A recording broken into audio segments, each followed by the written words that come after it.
スト翻訳始まるよ。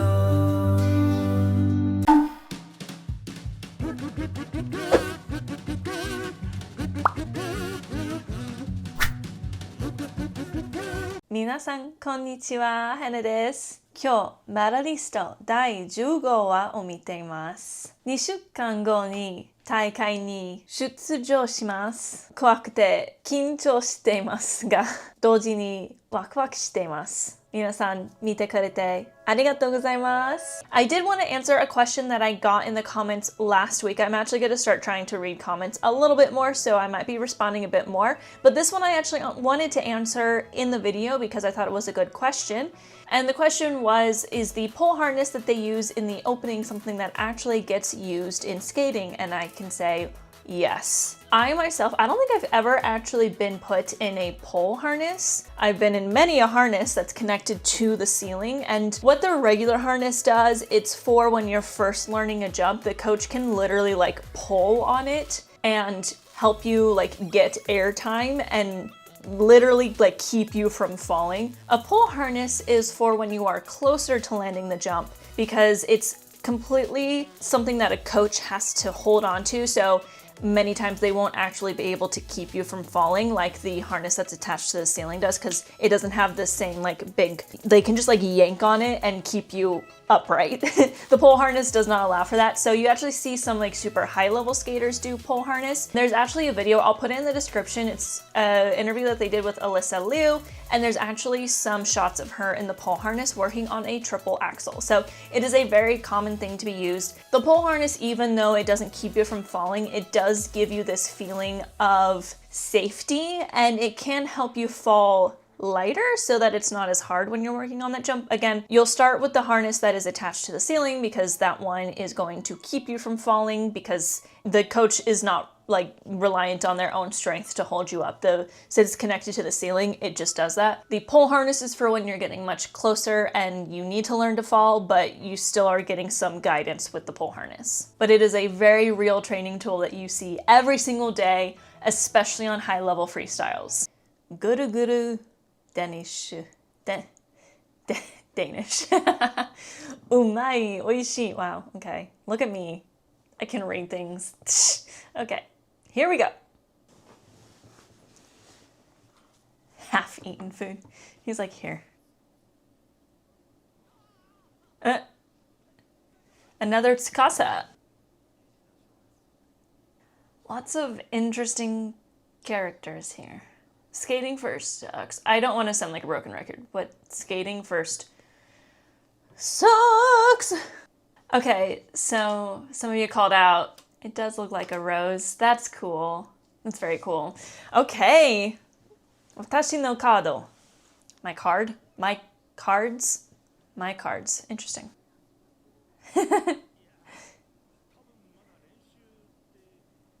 Warm-ups can be very confusing for people who don't know what they're looking at. Like, why are all the skaters out at the same time?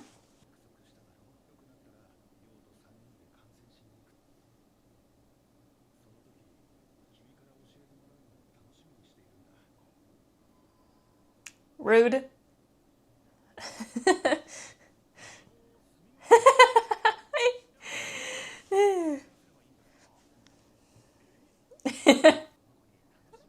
Is this gonna be like figure skating 101? That is very true. There are.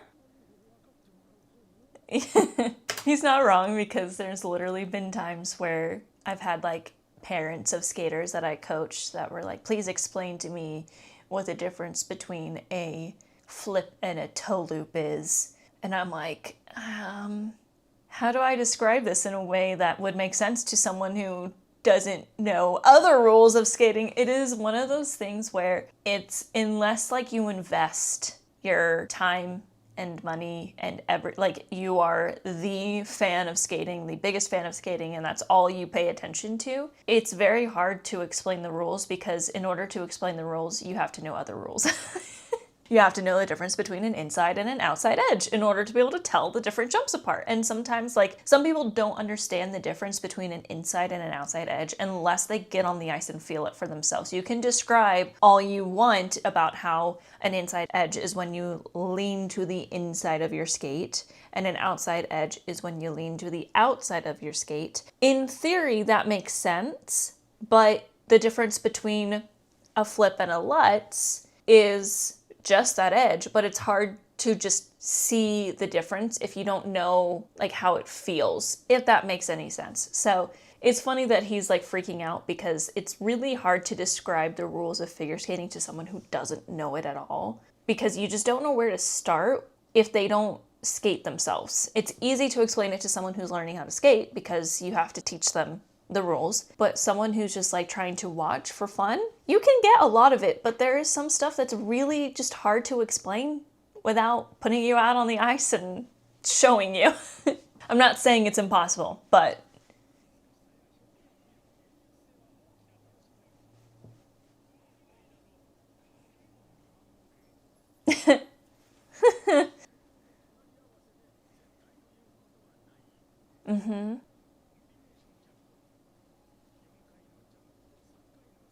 Okay, here we go.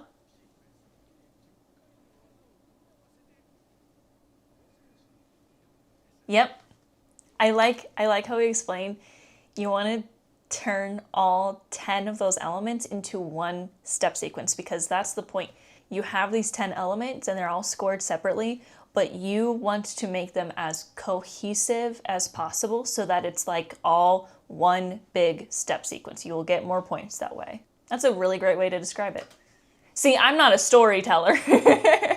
Into a single step sequence, yeah. Not necessarily, no. Oftentimes, the one who doesn't fall is the one who wins, but it depends on what jumps they attempt. I can't believe I'm competing in 2 weeks. Not at this level, but okay, here we go. Triplets. Good job, Sekoma. Triple sow. Triple toe.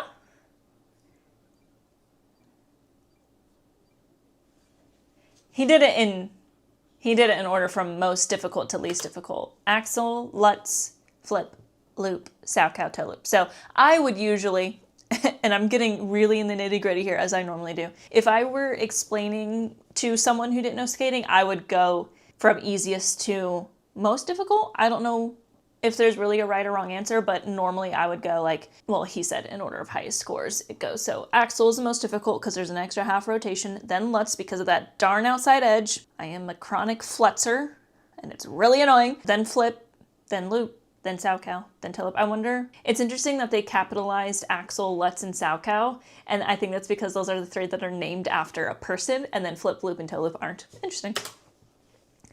Let's flip, loop, sow cow, toe loop.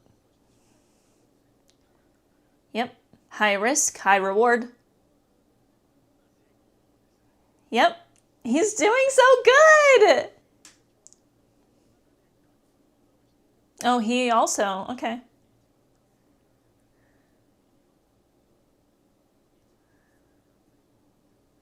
It is like a part of skating. If you skate first, you skate first.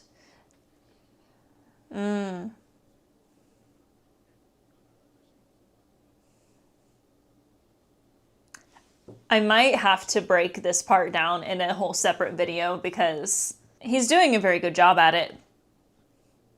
But I want to talk more. I'm trying to let it go. You start to get in your head. This sport is very mental. So they're just doing a free skate. But I know they mentioned before that Novice does a short and a free, but this is a free skate. She's done like 5 jumps. Short programs only have 3.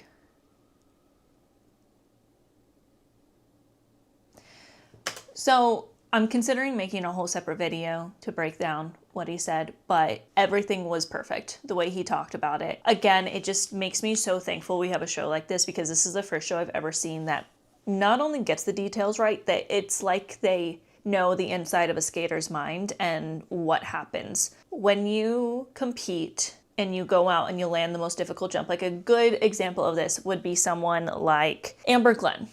Okay, so Amber Glenn is really well known for having a very consistent triple axel, which there's only 3 skaters that will be at the Olympics in a couple weeks attempting this. Amber Glenn, Ami Nakai, and Adelia Protosian. Alyssa Liu might, we'll see, she might surprise us and attempt it, but the triple axel is worth 6-ish points more than a double axel. So in theory, if Amber Glenn were to go out and land that triple axel first thing, you would automatically assume that means that she's gonna win or be on the podium, but she still has 6 more jumping passes. And all of those jumping passes, if she starts to make mistakes, all of a sudden that 6-point gap that she created for herself closes and closes and closes and closes. So when you think about it, you're like, okay, her base value is way higher because she has that 6-point advantage. But I'm using Amber Glenn as an example because she tends to let a mistake or two happen later on in the free skate. She oftentimes ends up not quite at the top or on the podium of big events. Like she ended up 5th at Worlds because she tends to nail that opening triple axel and then let like little mistakes creep in here and there that keep her down. While someone who goes out and does a clean, easier program is gonna have higher component scores because they didn't make mistakes. Gonna have just like better GOEs across the board. It's a more cohesive thing. So doing the difficult elements, high risk, high reward, but you have to like be able to do it all. And that's what makes skating so hard, is that even if you jump ahead of everyone else by doing a jump that pretty much no one else is doing, you still have to be clean. And the Olympics is gonna be so interesting because we have so many different players. There's like 6 skaters who could truly be on top of the podium and like 7 or 8 that could be on the podium. So it's gonna be a really interesting event, and it could literally just come down to who skates the cleanest. So I have a lot more thoughts. Like I said, I'll probably make a separate video about what he said. I wanna keep watching the episode because I wanna know what happens next. So she had a fall and she put her hand down on one element. Kiss and cry. Yeah, being able to sit in a kiss and cry is like randomly a goal of a lot of skaters, is to get to the level where you get a kiss and cry. Good job. Oh, maybe he's not mean. Princess.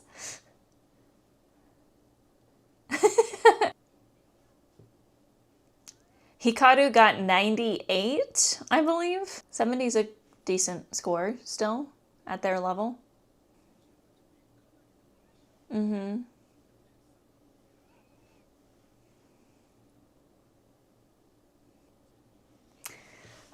I'm getting chills. This is so exciting. It's like the leader's chair that they have now too. So first place is really up for grabs. Yeah, make a name for yourself as the winner, which they probably never get to do if Hikaru's usually here.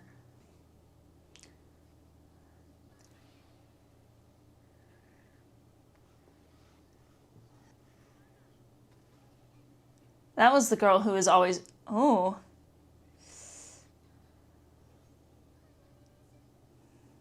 The girl with the blonde hair, like I feel like every time I see her in something, she's falling. So I kind of saw that coming.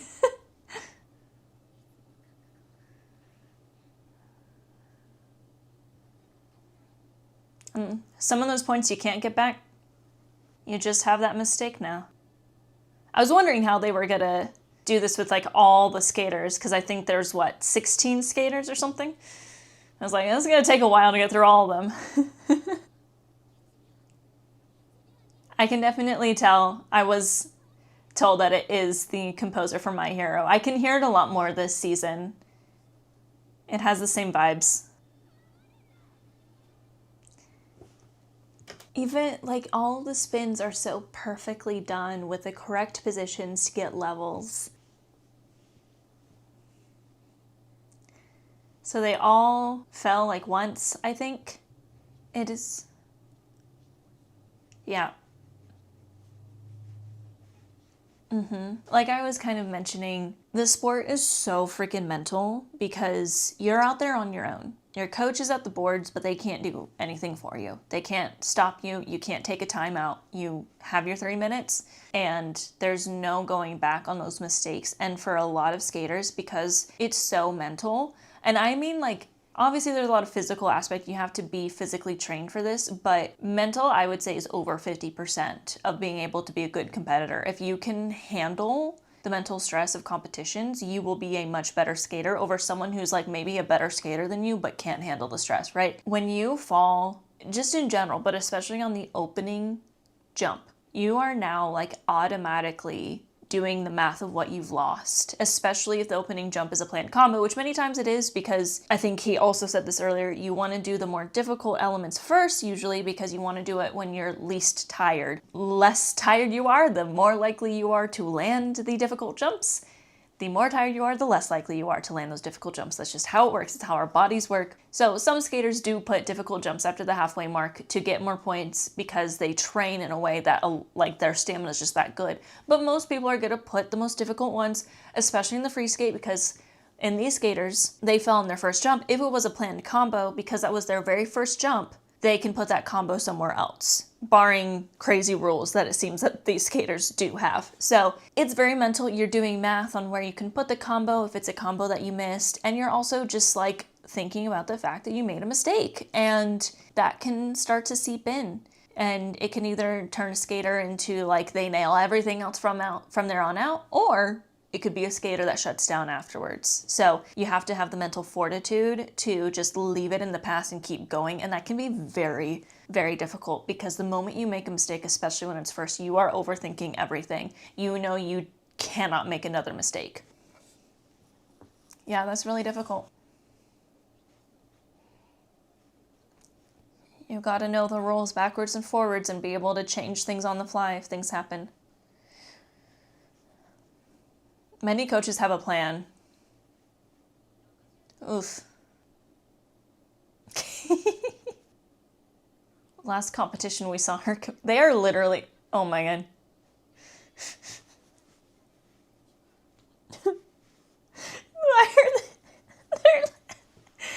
I like how their movement is exactly the same. They're literally moving exactly the same. Oof.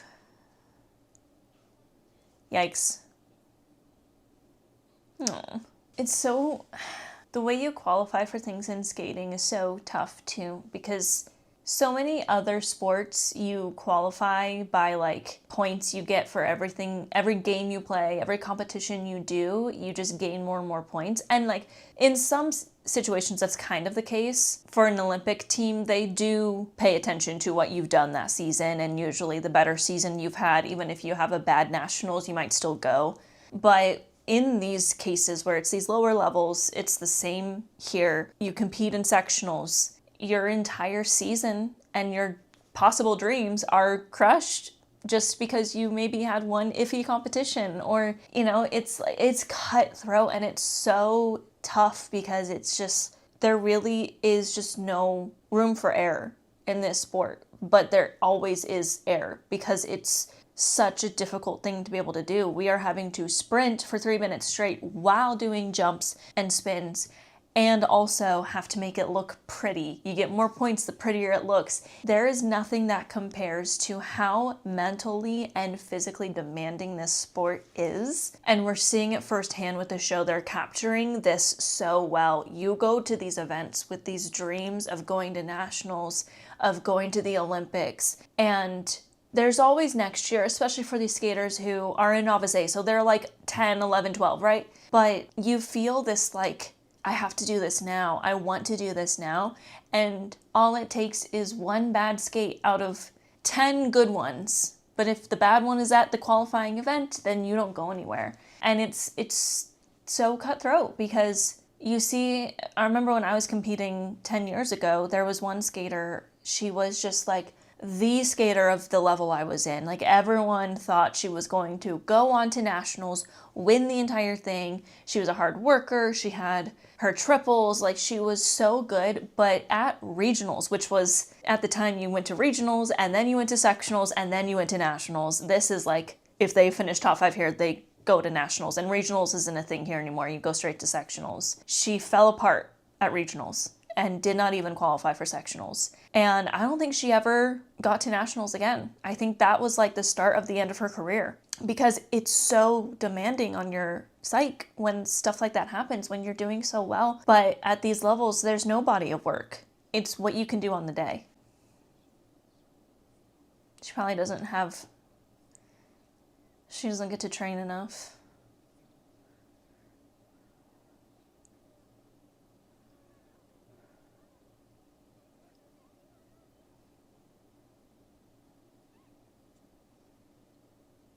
She must live in the countryside or something.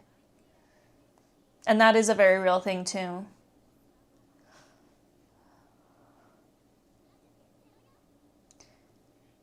Is this the skater who was introduced last season? I feel like she was already introduced. She's not one of the new ones. I could be misremembering though. So we have fun music this time. A lot of skaters start with a double axel, like the easiest one, just to warm up and feel good. You know you're gonna hit it. But if you miss it randomly, that makes it even worse. Double flip, okay? Oh, is she doing, okay. So she's doing the triples after the halfway mark. I would assume that in this level, I know they mentioned that they have to do like a loop, flip, and lutz. I would imagine it can be either double or triple. Usually that's kind of how it works. Like senior level short program must have an axel, but it can be a double or a triple axel. A lot of levels like intermediate novice have to have an axel, but it can be a single or a double, that sort of thing. So my assumption would be, even though they must do a loop, flip, and a lutz, they can do a double or a triple. So I'm wondering if she is doing, let's just find out. Yeah.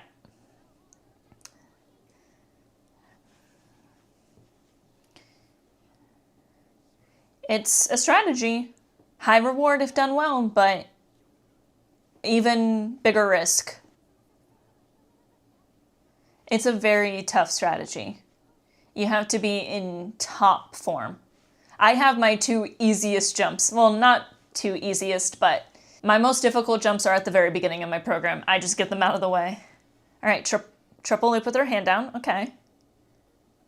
So just some negative GOE. It's not the worst.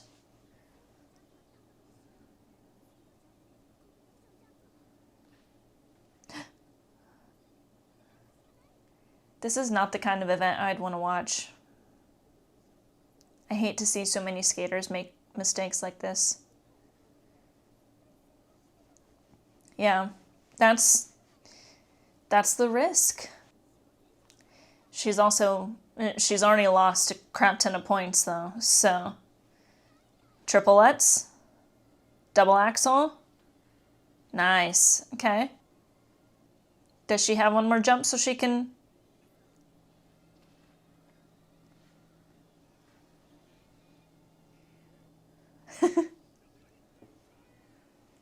There you go. So you used to be able to put all of your jumps in the second half if you wanted to, but a couple skaters kind of use that to their advantage, so they changed the rules. In the free skate internationally, you can only get a bonus on the last 3 jumping passes. If I was counting correctly, she did 4 after the halfway mark. So unless Japan lets novice A skaters get a bonus for all jumps. I know like in the US, once that changed internationally, all of the judging changed here. So I have, how many jumping passes do I have? 6? I can only put 2 after the halfway mark that will get a bonus. It doesn't mean I have to put only 2 after the halfway mark. It just means that only 2 will get the bonus. So I don't know if that's just different in Japan or if I miscounted. I could have miscounted, honestly. That's very dangerous. I'm gonna have to wait till next week to watch Inori, aren't I? She still managed to be in first, okay. Even with the 2 mistakes, but that's what it means to still put those combos after the halfway mark. Those extra points build up. So now these skaters are... and she's out.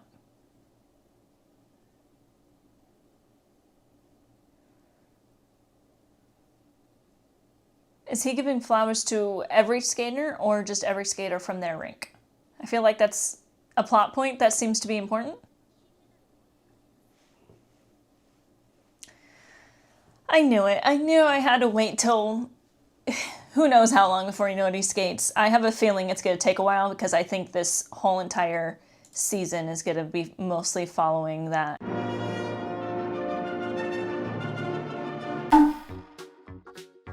このコーナーでは先週の動画で翻訳が大変なところだったりを紹介するコーナーです。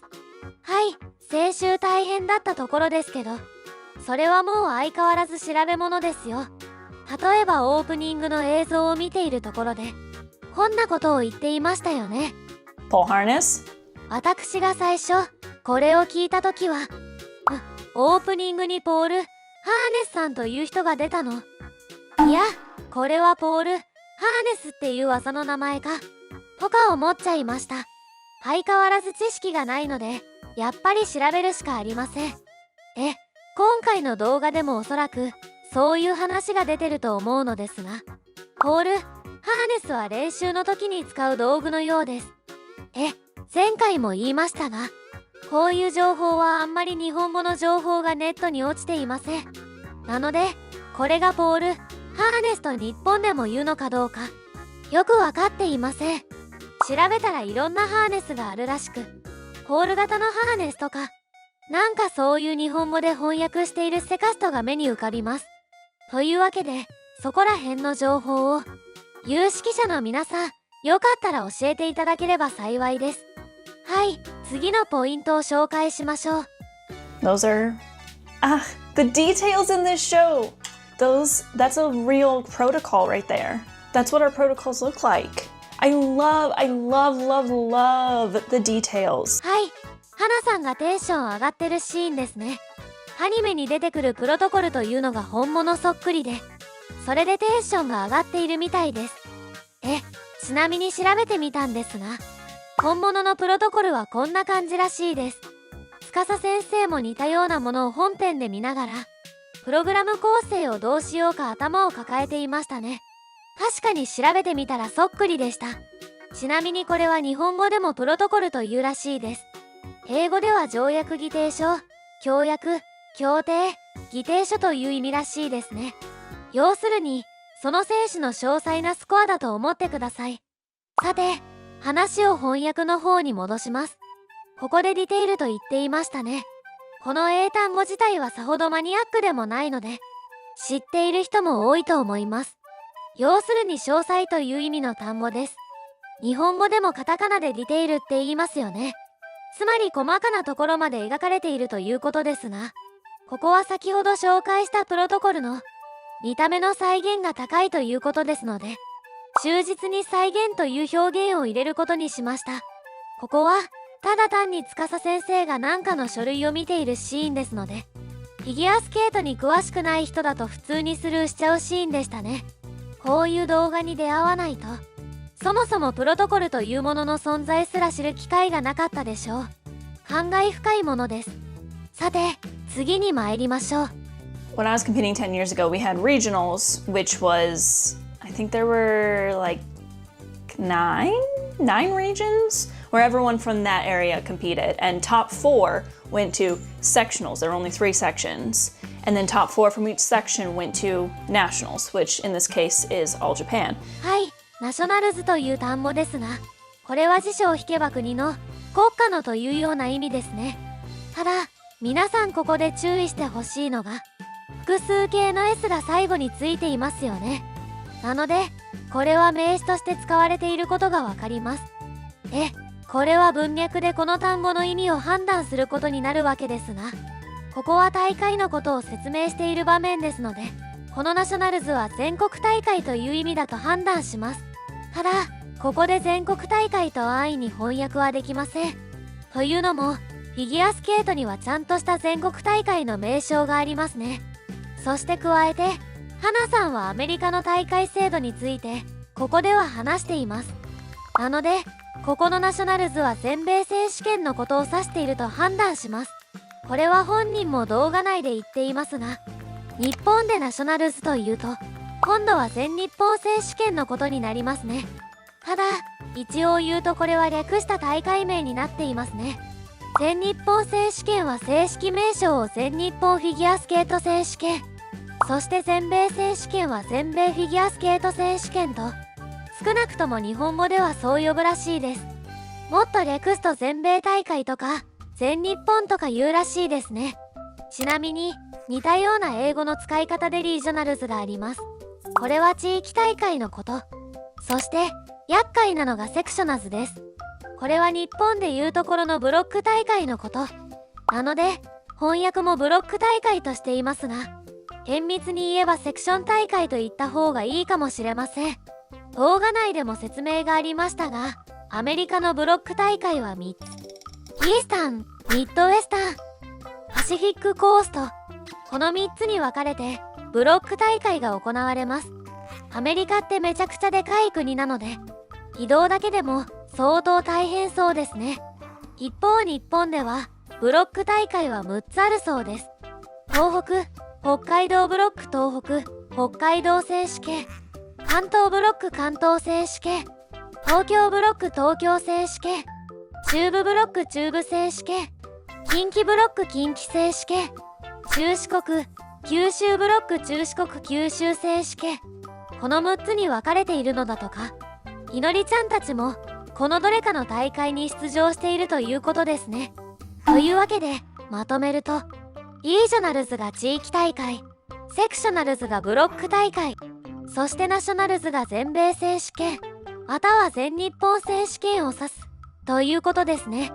リージョナルズやセクショナルズに関しては、大会ではなく予選とも訳せるかもしれませんが、そこについては私では判断できませんでしたので、無難に大会とだけしました。こういう大事な大会を予選と言ってしまうことに関しては、有識者の皆さんはどうお考えですか？そこら辺も、よろしければ教えてもらえると幸いです。もう少し用語や表現について語らせてください。現在、ミラノ・コルティナオリンピックが開催中ですね。まさに現在進行形で、日本のフィギュア選手たちが大活躍中です。セカストもできるだけフィギュアの試合は見るようにしています。別に義務感とかではなく、単純に面白く見れるようになったから見ています。その中で例えば気づいたのは、今までセカストは滑走がうまいとか翻訳で表現していましたが、普通にスケートがうまいと言うんだな、ということです。セカストはてっきりスケートがうまいと言ってしまうと、フィギュアだけでなく、スピードスケートとか、そういうものまで指すからややこしいのではと思っていましたが、どうやらそれは勝手な思い込みだったようです。他にはカバレッジという単語が動画で出てくるのですが、それは意味的にはリンクを広く使えているということらしいです。これもリンクを広く使えていると、ストレートに翻訳した記憶がありますが、日本語でもカバレッジというのだと、試合の解説を聞いて気づきました。一例を出してみましたが、こんな感じで見るたびに学びがあります。今回メダリストの放送時期とオリンピックが被ったからですね。というか、おそらく意図的にそうしたのでしょう。セカストもすっかり制作陣の術中にはまっちまったってところかな。とにかく、フィギュアスケートの用語や表現は、セカストが思っているより英語由来のものが多いってことですかね。そこら辺の表現方法の学習もオリンピック開催中に、できるだけ充実させていきたいところです。というわけで、今日はここまで。いろいろとあって動画を出すのが遅くなってすいません。今後も1週遅れ以上で動画を出すことになるとは思うのですが、無理のないペースで進めるための苦肉の判断となりました。何卒ご理解いただけますと幸いです。よろしければチャンネル登録、高評価お願いします。それでは、また次回お会いしましょう。さようなら。